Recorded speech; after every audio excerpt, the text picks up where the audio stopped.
여러분, 인생을 잘 살고 싶습니까? 그렇다면 말을 잘 사용해야 합니다. 말은 우리 의사소통으로만 쓰는 경우가 많아요. 근데 성경은 말은 의사소통이 아니고 인생의 성공과 실패, 불행과 행복을 좌우하는 결정적인 영향력을 끼치는 것이라고 말하고 있습니다. 우리 그리스도인들은, 특별히 성숙한 그리스도인들은 말을 잘 해야 합니다. 오늘 야고보서 3장 서두에서는 말에 실수가 없는 사람이 성숙한 사람이다, 그렇게 말해요. 3장 1절 2절 같이 읽습니다. 내 형제들아, 너희는 선생된 우리가 더 큰 심판 받는 줄 알고 선생이 되지 말라. 우리가 다 실수가 많으니 만일 말에 실수가 없는 자라면 곧 온전한 사람이라. 능히 온 몸도 굴레 씌우리라. 말에 실수가 없는 자가 온전한 자, 즉 성숙한 사람이라는 거예요. 키가 크다고 성숙한 거 아닙니다. 나이가 많다고 성숙한 거 아니에요. 말에 실수가 없어야 성숙한 거예요. 야고보는 여기 선생되지 말라는 것은 정말 선생되지 말라는 뜻이 아니고, 말을 하는, 가르치는 자리에 있는 선생의 그 자리가 엄중하다는 것을 말하고 있습니다. 이제 야고보는 본론으로 말의 중요성을 말합니다. 말의 중요성에 세 가지 예를 들어요. 우리 이 말의 영향력, 혀의 영향력을 같이 한번 보죠. 혀의 영향력은 예를 세 가지를 듭니다. 첫 번째 예는 말의 입에 물린 재갈입니다. 우리가 말들의 입에 재갈 물리는 것은 우리에게 순종하려고 그 온 몸을 제어하는 것이라. 그러니까 우리 혀에 달려있는 이 말이 인생의 방향을 불행으로도 행운으로도 성공으로도 실패로도 가게 한다는 거예요. 이 말이, 혀에 달린 이 말이 그렇도록 중요하다. 두 번째 예는 큰 배를 움직이는 쬐끄만 요 키라는 거예요. 뒤에 있는. 성경에 이렇게 말해요. 또 배를 보라, 그렇게 크고 광풍에 밀려가는 것들을 지극히 작은 키로서 사공의 뜻대로 운행하나니. 그러니까 여기 성경에는 큰 광풍하고 작은 배에 있는 키를 대조해 놨어요. 본문을 잘 읽어보면 이 작은 요 키는 광풍을 이기게 한다는 거예요. 그러니까 사람에게 적용하면 우리 인생에 일어나는 큰 문제들을 요 작은 말이, 혀에 붙어있는 요 말이 광풍을, 인생의 문제를 해결한다는 거예요. 이것은 혀의 좋은 점, 장점을 얘기하는 거죠. 그다음 세 번째 예는 이 말은, 혀에 붙은 이 말은 작은 불씨와 같아. 산에 있는 온 나무를 다 태우는. 5절에 이와 같이 혀도 작은 지체로 돼 큰 것을 자랑하도다. 보라, 얼마나 작은 불이 얼마나 많은 나무를 태우는가. 이렇게 되어 있어요.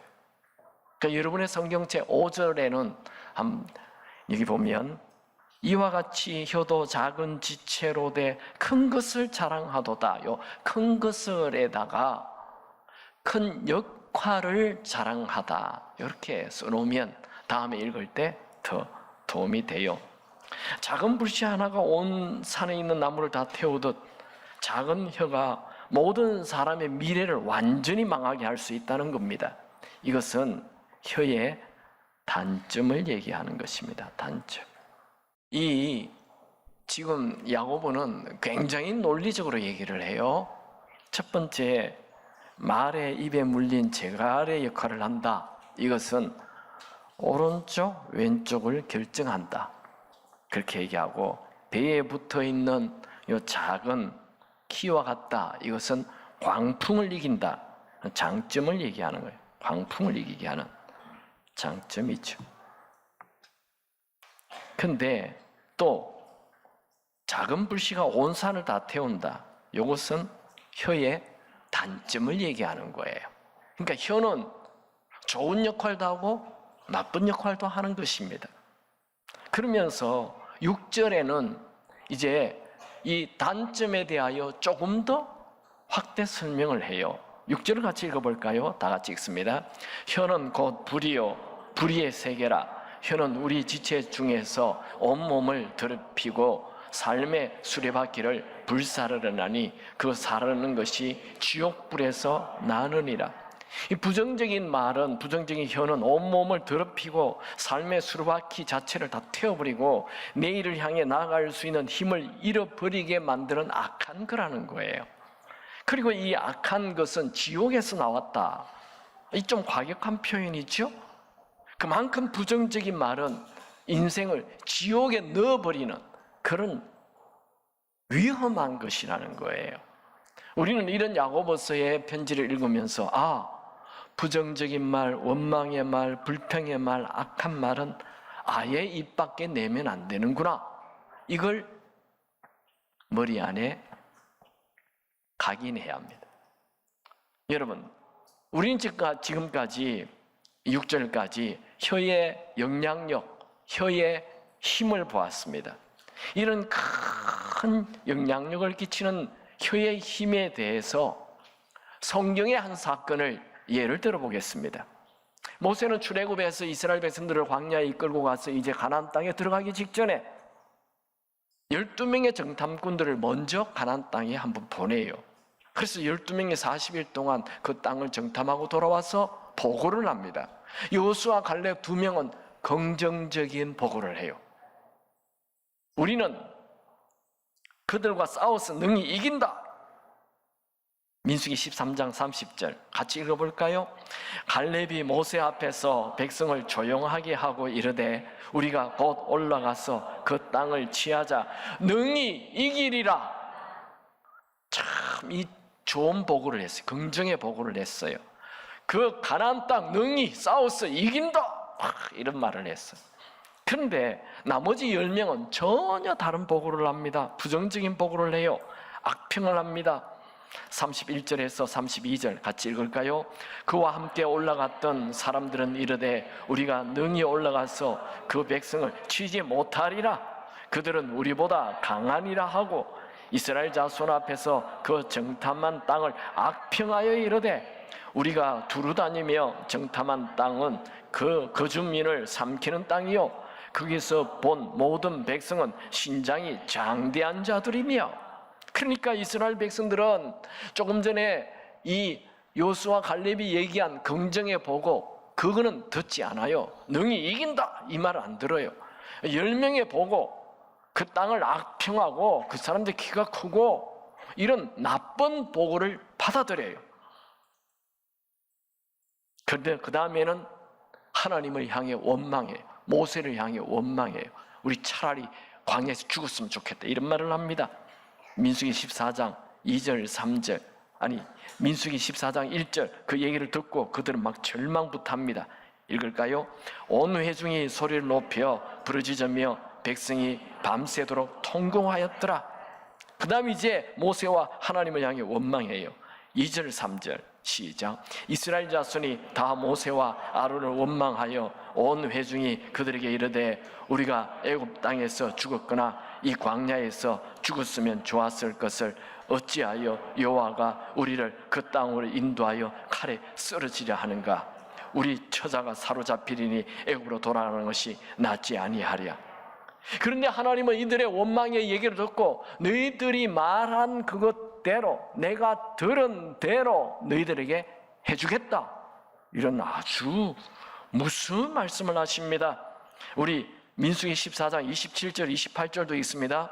나를 원망하는 이 악한 회중에게 내가 어느 때까지 참으랴. 이스라엘 자손이 나를 향하여 원망하는 바 그 원망하는 말을 내가 들었노라. 그들에게 이르기를 여호와의 말씀에 내 삶을 두고 맹세하노라.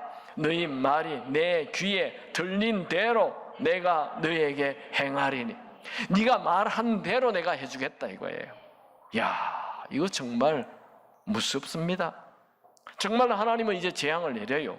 그 다음 절에 보면 모세의 보냄을 받고 땅을 정탐하고 돌아와서 그 땅을 악평하여 온 회중이 모세를 원망하게 한 사람, 곧 그 땅에 대하여 악평한 자들은 여호와 앞에서 재앙으로 죽었고, 그 땅을 정탐하러 갔던 사람들 중에 오직 눈의 아들 요수아 여분의 아들 갈렙만 생존하니라. 결국 하나님은 이 원망하는 사람들의 말대로 그 2명은 10명은 죽고 여호수아 갈렙만 살려놓고, 또 그 말 듣고 불평불만하는 이스라엘 백성들의 말대로 그들이 광야에서 죽었으면 좋겠다 했잖아요. 그래서 광야에서 다 죽게 해버렸습니다. 이스라엘 백성들은 광야 40년 동안 사는 동안 먹을 음식이 없어서 죽은 것 아닙니다. 입을 옷이 없어서 죽은 것 아니에요.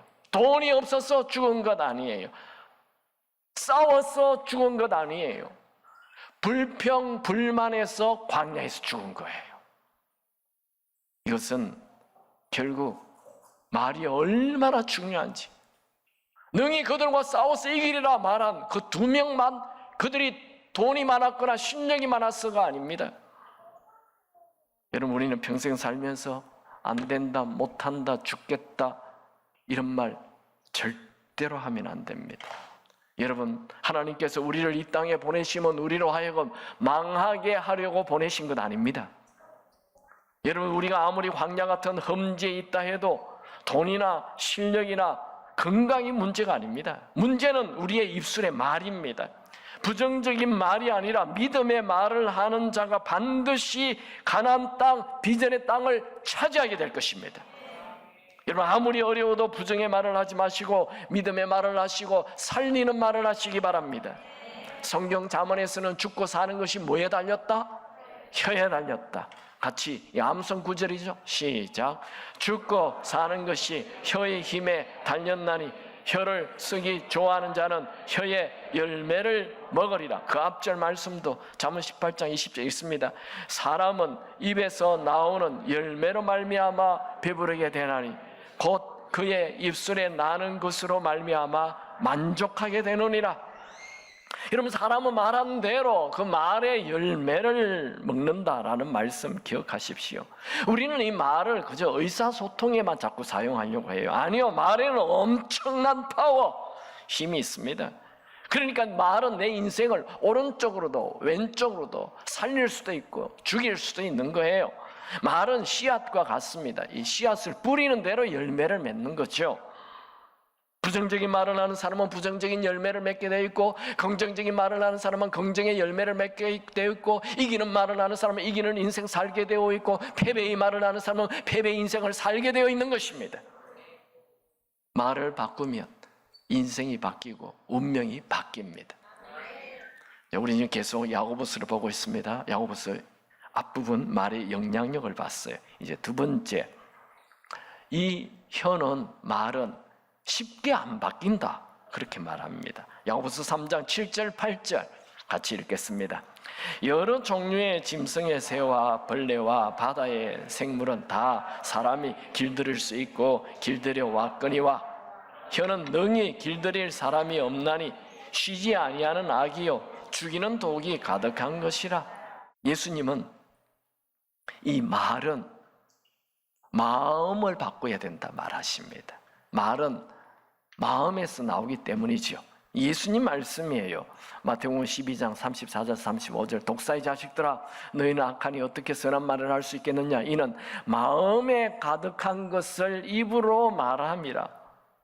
선한 사람은 그 싼 선에서 선한 것을 내고 악한 사람은 그 싼 악에서 악한 것을 낸다. 그러므로 말을 바꾸려면 마음을 바꿔야 돼요. 세 번째로, 한 입에서 찬송과 저주를 내는 것은 마땅하지 않다. 그건 절대 안 된다. 그건 있을 수 없는 일이다 말합니다. 같이 읽어볼까요? 야고보서 3장 9절 10절. 이것으로 우리가 주 아버지를 찬송하고 또 이것으로 하나님의 형상대로 지음을 받은 사람을 저주하나니 한 입에서 찬송과 저주가 나오는도다. 내 형제들아, 이것이 마땅하지 아니하니라. 야고보는 지금까지 말의 중요성을 말하였고 또 조금 전에 말은 잘 안 바뀐다 말하면서 갑자기 예수를 믿는 우리가 찬송과 저주가 입술에서 나오는 거 마땅하지 않다 하며 책망합니다. 찬송이라는 말 단어 안에는 감사도 들어 있습니다. 또 저주라는 말 안에는 남에게 상처를 주고 또 남의 나쁜 미래를 얘기하는 것을 저주라 그러죠. 계속 그 다음 말씀을 읽어보겠습니다. 야고보서 3장 11절 12절 샘이 한 구멍으로 어찌 단물과 쓴물을 내겠느냐 내 형제들아 어찌 무화과가 감람 열매를 포도나무가 포도 무화과를 내겠느냐 이와 같이 짠물이 단물을 내지 못하느니라. 야고보는 샘물에서 쓴물과 단물이 동시에 나올 수 없다라고 말합니다. 만약 한 샘에서 쓴물과 단물이 동시에 나온다면 그 우물은 사용 불가, 먹지 못하는 물이 되죠. 또 무화과나무가 감람나무를 맺을 수 없고 포도나무가 무화과나무를 맺을 수 없는 것처럼 예수 믿는 자의 입술이 찬송과 저주를 동시에 낼 수 없다라고 말합니다. 그러면 우리는 야고보의 이 말씀을 보면서 심각한 문제에 봉착하게 됩니다.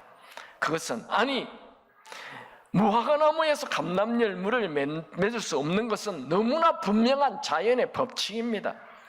또 한 샘에서 썬물과 단물이 동시에 나올 수도 없는 것도 자연의 법칙입니다. 분명한 자연의 법칙. 그런데 어찌 나는 예수를 믿는다 하는데 내 입술에는 찬송도 나오고 저주가 동시에 나옵니까? 여러분, 무화과나무가 감람 열매를 맺으려면 어떻게 해야 되죠? 나무의 뿌리를 바꾸면 됩니다. 여러분, 사막에서 만난 오아시스에 나오는 그 샘물이 짠물에서 단물이 나오게 하려면 어떻게 해야 되죠? 물의 근원을 바꾸면 됩니다. 내 입술에 찬송과 감사를 넘치게 해야 되는데 그것 노력해서 되는 것이 아니고 그 물을 틀어막는다고 되는 것이 아니고 물의 근원의 줄기를 근본을 바꿔야 된다는 거예요. 여러분, 우리는 원래 하나님의 형상을 닮은 존재입니다. 그렇게 창조됐어요. 하나님은 말씀으로 천지를 창조하셨잖아요. 그러니까 우리도 하나님의 형상을 닮았으니 그런 창조의 능력이 있는 거예요. 아담은 동식물의 이름을 순식간에 짓잖아요. 약 20만 가지의 이름을 순식간에 다 지어버렸어요. 어마어마한 지혜가 있어요. 그 말에는 힘이 있어요. 하나님의 이름을 지었을 때 이름 바꾸지 않아요. 아담, 너 왜 돼지를 보고 소라고 불렀냐? 그 이름 바꾸라. 그러지 않아요. 한번 아담이 부른 이름을 그대로 평생 영원히 그 이름을 쓰게 만들어버리십니다. 그만큼 사람의 창조의 입에서 나오는 힘을 인정하셨다는 거예요. 그런데